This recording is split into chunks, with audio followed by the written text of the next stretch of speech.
నమస్తే. ఇప్పుడు మీరు చూడబోతున్న వీడియో ఖచ్చితంగా మీకు ఉపయోగపడుతుంది, నచ్చుతుంది కూడా. మరి మీకు నచ్చిన విషయం నాకు తెలియాలి అంటే ఈ వీడియోని మీరు లైక్ చేయాలి, షేర్ చేయాలి, అలాగే మన ఛానల్‌ని సబ్స్క్రైబ్ చేయాలి. మీ సపోర్ట్‌ని నాకు అందిస్తారు కదా! ఓకే. ఇప్పుడు వీడియోని స్టార్ట్ చేద్దాం. నమస్తే. Welcome to our channel. నేను పద్మిని. ప్రస్తుతం పాటు ప్రముఖ ఆధ్యాత్మికవేత్త, నారీసేన ఫౌండర్, దత్త ఉపాసకురాలు శ్రీమతి లతా దత్త గారు మనతో పాటు ఉన్నారు. మాట్లాడదాం. నమస్తే అక్క. జయ గురుదత్త పద్మి. అక్క, మొన్న రాముడి ప్రాణ ప్రతిష్ఠ కార్యక్రమం జరిగినప్పుడు మీరు ఒక సందర్భాన్ని నాతో షేర్ చేసుకున్నారు. మన ప్రోగ్రామ్ లో కూడా చెప్పినట్టున్నాం కదా, చెప్పామా? అసలు నిజంగా చాలా సంతోషం. మీకు అలా చక్కగా అంత అంటే గోత్రనామాలు స్వామి దగ్గర ఆ రోజునే చదివించుకోవటం అంటే నిజంగా చాలా చాలా అదృష్టం. దత్తుడు అనుగ్రహం, శ్రీపాదుడు నాకు ఇచ్చిన అనుగ్రహం. పరిపూర్ణంగా మీకు జరగడం మాకు చాలా చాలా సంతోషం. చక్కగా అలా స్వామివారి అనుగ్రహం ప్రతి నిత్యం మనం నిజంగా ఆయనను పట్టుకుంటే ఆయన మనం అనుగ్రహిస్తూనే ఉంటాడు కదా. రామచంద్రమూర్తి అసలు ఆయన ప్రేమ ఇంకా చెప్పలేం, మనం మాటల్లో వర్ణించలేం. అసలు నాకు దొరకటం కాదు, మీ అందరికి కూడా దొరికితే బాగుండు అనుకుంటున్నాను. మరి అలా అనుకోవాలంటే మీరు అయోధ్య తీసుకెళ్తారా? తీసుకెళ్దామని నిర్ణయం చేసుకున్నాను. ఎందుకంటే రాముడు ఎలాంటి సంకేతాలు ఇచ్చాడో నీకు చెప్పాను కదరా పద్మిని. అసలు కర్మాన్ ఘాట్ అని చాలా చక్కగా శ్రవంతి గారు విడదీసి అలా రాజు దగ్గర అనగానే హనుమంతుడు రాజు భయపడిపోయాడట. ఆ రోజు కర్మాన్ ఘాట్ లో మనం చేసిన తర్వాత మనం చేసిన రామనామ స్మరణకి రాముడు నాకు ఇచ్చిన అదృష్టం అదని చెప్పాను. ఆ స్మరణతో నాకు ఇంకో అదృష్టం ఇచ్చారు, భద్రాచలం తీసుకెళ్లిపోయారు. వెళ్ళొచ్చారు, దర్శనం చేసుకుని భద్రాచలం తీసుకెళ్లిపోయారు. ఇదేంటి నాయన ఎట్టించి ఎడిదిప్పేస్తున్నావు, అసలు ప్లాన్ ఏం లేదు, అన్ప్లాన్డ్. అసలు నేను వెళ్ళాలని నాకు అసలు లేదు. అది రాముడు అలాగా తాడు పెట్టి లాగేసినట్టు లాగేస్తే అక్కడ వచ్చిన ఆలోచన, నేను ఇక్కడికి వచ్చాను, అయోధ్య ఎందుకు వెళ్ళట్లేదు నేను అనిపించింది. అయోధ్య ఎందుకు వెళ్ళట్లేదు ఇంతవరకు వచ్చి? మరి నేను చూడటానికి రావద్దా తండ్రి? రావాలి కదా. నేను వెళ్ళటం ఏంటి, అందరం కలిసి వెళ్ళాలి కదా. అందరి వాడివి కదా నువ్వు, అందరికీ అవకాశం ఇవ్వాలి కదా, అందరి గురించి మనం ఆలోచించాలి అనే ఆలోచన వచ్చింది పద్మిని. అందుకే అయోధ్య వెళ్ళిపోతే బాగుండు అని నిర్ణయించుకొని మార్చి నెలలో మార్చి 11 నుంచి 15 వరకు వెళ్తే బాగుంటుంది అని. శుద్ధ పాడ్యమి నాడు మొదలు. పాడ్యమి నాడు మొదలు. అద్భుతం. 11, 12, 13, 14 4 రోజులు అక్క. 4 రోజులు వెళ్తున్నామా? వెళ్తున్నాం. డన్. నిజంగా చాలా చాలా సంతోషంగా ఉంది. అయోధ్య వెళ్ళటం అంటే ఇప్పుడే కొత్తగా నిర్మించినటువంటి గుడి, తెలియకపోవచ్చు ఎలా వెళ్ళాలి ఏంటి అని. అక్కడ మీకు విష్ణుభట్ల గారు అనుకుంటారు.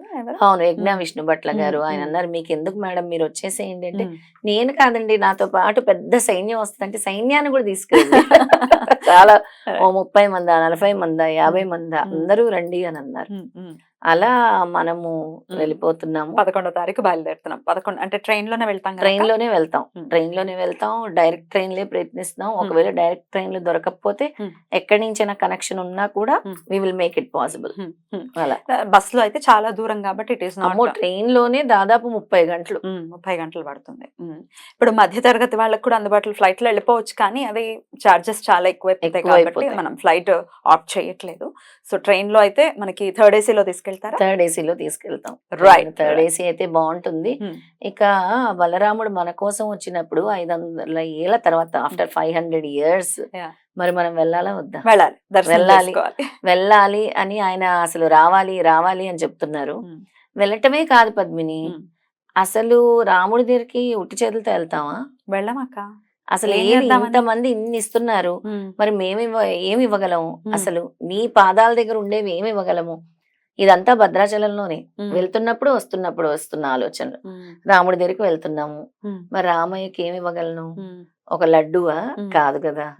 ఇవన్నీ అందరు ఇస్తున్నారు. పెద్ద అగరబత్తి, హైదరాబాద్ నుంచి పెద్ద లడ్డు, పెద్ద గంట, పెద్ద తాళం కప్ప అన్ని. మనం ఏమి ఇవ్వగలం అంటే, స్వామి నాకు ఇచ్చిన ఇంట్యూషన్, బంగారు పుష్పాలు ఇవ్వు. వావ్. నేను ఎక్కడి నుంచి ఇవ్వగలను తండ్రి బంగారు పుష్పాలు? ఏదో 1, 2 అంటే నేను చేయించగలను. 108 పుష్పాలు నేను ఎక్కడ చేయించగలను అని అంటే, అందరికీ అవకాశం. 108 మంది ఎవరికైతే ఇంట్రెస్ట్ ఉంటుందో 108 మంది, ఒక్కొక్క పుష్పము ఒక పావుతులం, అంటే ఒక 15 నుంచి 16,000 బడ్జెట్ అవుతుంది అనమాట ఒక్కో పుష్పం. అలా 108 పుష్పాలు తీసుకెళ్తే బాగుంటుంది అన్న ఆలోచన వచ్చింది. చేయిస్తారా అయితే ఎవరైతే ఇంట్రెస్టెడ్ గా ఉన్నారో వాళ్ళ? నేనే చేస్తాను, తప్పకుండా చేయిస్తాము. ఆ చేయించటము అన్ని కూడా మనము చూపిద్దాం.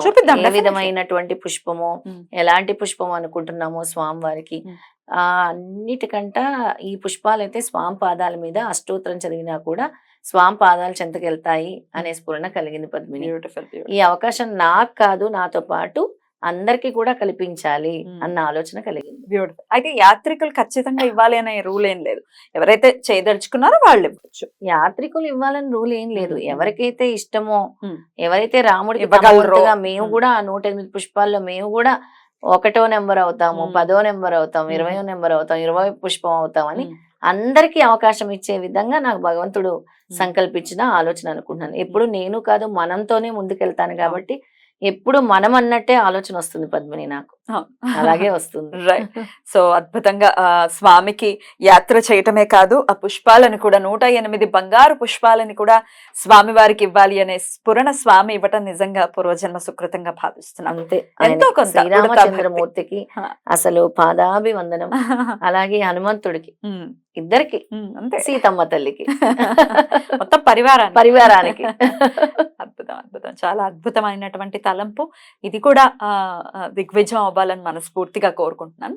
ఇక యాత్రలో భాగంగా ఏమేమి ఉంటాయి అక్కడ చూపించడం కానీ, అక్కడికి వెళ్ళటం కానీ ఏమేమి ఉంటాయి? ముందుగా ప్రధానమైతే మన అయోధ్య మందిరము పద్మిని, అలాగే సరియు నది ఉంటుంది, చుట్టుపక్కల ఇంకేమైనా ఉన్నా దగ్గర కూడా మనం చూడొచ్చు అవన్నీ కూడా. ఎందుకంటే 2 రోజులు అక్కడ స్టే చేద్దాం, ఒక రాత్రి కోసం అంత దూరం వెళ్ళటం అనవసరం కదా.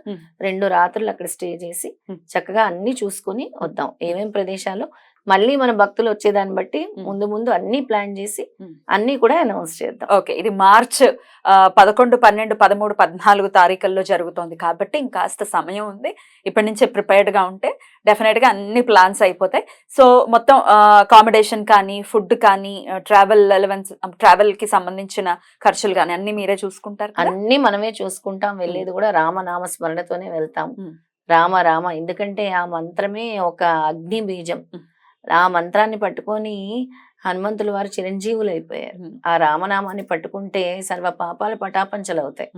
విష్ణువే కదా, విష్ణు రూపమే ఆయన, విష్ణు రూపమే శ్రీపాదుడు, అందరు ఒకటే. కాబట్టి రాముడు మళ్ళీ వచ్చారు కాబట్టి ఆయన నామస్మరణతో మనందరూ కూడా ఒక భోగి నిండిపోవాలని కోరుకుంటున్నాను పద్మిని. అంటే ఎవరైతే రావాలనుకుంటున్నారో అందరు కూడా, పాపం సొంతంగా వెళ్ళటం మేము ఒక్కరమే వెళ్ళలేము అనుకునే వాళ్ళు చాలా మంది ఉంటారు.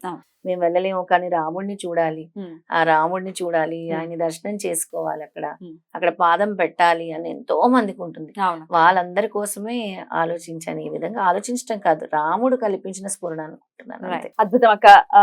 రామచంద్రమూర్తిని ఎప్పుడెప్పుడు చూస్తామా అని మనసు ఖచ్చితంగా ఊళ్ళు ఊరుతోంది. ఇందులో బాలరాముడు మనం చూసాము, స్వామిని ఆ విగ్రహాన్ని చూస్తుంటే అసలు మంత్ర ముగ్ధులు అవ్వని వాళ్ళు ఎవరు ఉండరేమో అని అనిపిస్తుంది. అంత అందమైనటువంటి శిల్పి చెక్కిన తర్వాత, ప్రతిష్ఠ అయిన తర్వాత స్వామివారికి వచ్చిన కళ అమోఘం. అదే ఆయన అరుణ్ యోగి కూడా అదే మాట అన్నారట, నేను చెక్కిన విగ్రహం ఇది కాదు, అసలు కాదు, ప్రాణ ప్రతిష్ఠ జరగగానే అసలు సిసలు శోభ వచ్చింది అని అంటే నిజంగా ఆశ్చర్యం. అది ఆ కళ్ళల్లో ఆ కళ తేజస్సు, అంటే లైవ్లీనెస్ అంటారు, జీవం ఉన్నట్టు జీవకళ ఉట్టి పడుతోంది. అద్భుతం, చూసి తీరవలసిందే బాలరాముడిని.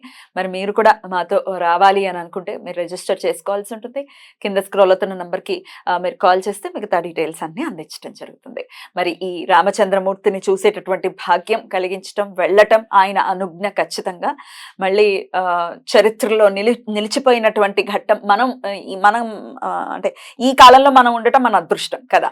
మన ముందు తరాల వాళ్ళకి మేము అప్పుడు అయోధ్య మందిరంలో బలరాముడి ప్రతిష్ఠ అయింది, మేము అయినా 2 నెలలకి వెళ్ళాము, ఇవన్నీ చెప్పుకోవచ్చు, ట్రైన్ వేసుకొని వెళ్ళాము, అసలు ఆగలేకపోయాం, రాముడు మమ్మల్ని పిలిపించేసుకున్నారు. ఆ స్మృతులు డెఫినెట్ గా, ఎక్స్పీరియన్సెస్ అవన్నీ బ్యూటిఫుల్ మెమరీస్. అసలు అక్కడికి వెళ్ళాలన్నా కూడా పద్మిని యోగం ఉండాలి ఖచ్చితంగా. రాముడు మనకి అనుగ్రహం ఇస్తేనే మనం అక్కడ పాదం పెట్టగలం ఖచ్చితంగా. ప్రతిష్ఠ అయిన ఒక నెల రోజులకే మనం వెళ్తున్నాం, అంతే కదా. కరెక్ట్ గా నెల, ఫిబ్రవరి 22కు నెల అవుతుంది, ఇంకో నెల తిరక్క ముందే మనం అక్కడ పాదం పెడుతున్నామంటే ఎన్నో జన్మల పుణ్యఫలము. శ్రీరామచంద్రుడు మనకి ఆ అనుగ్రహం ఇచ్చి మనల్ని అక్కడ వరకు పిలిపించుకుంటున్నారు అని అంటే ఆ అదృష్టం మనకి, అది ఎంతమందికి స్వామి కల్పిస్తారో చూద్దాం. చాలా చాలా సంతోషం అక్క. రామ అనుగ్రహంతో ఈ యాత్ర కూడా దిగ్విజయం అవ్వాలని మనస్ఫూర్తిగా కోరుకుంటూ థ్యాంక్ యూ సో మచ్ అక్క. నమస్తే. జై శ్రీరామ్. జై శ్రీరామ్.